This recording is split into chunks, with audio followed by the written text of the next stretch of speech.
خصوصا در این 5 ماه اخیر ما کوشش‌های جدی خود را در تکمیل پروژه ها و یا ای که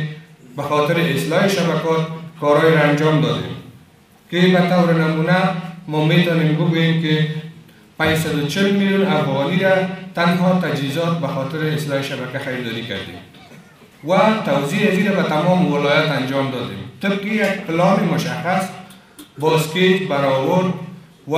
نقشه های از اونا که کجا را اینا اصلاحات میارن و چقدر ضایعات پس در مقابل از اصلاحات پایین میاد، در ضمن مردم از این چی مستفید میشن، چقدر برق مطمئن و دوامدار بر از اینا میرسه. بهبود ولتاژ برای مشترکین هم برای ما بسیار مهم است، رضایت مشتریان برای ما مهم است. ما در بخش تولید از منابع داخلی هم کارهای بیشتر را انجام دادیم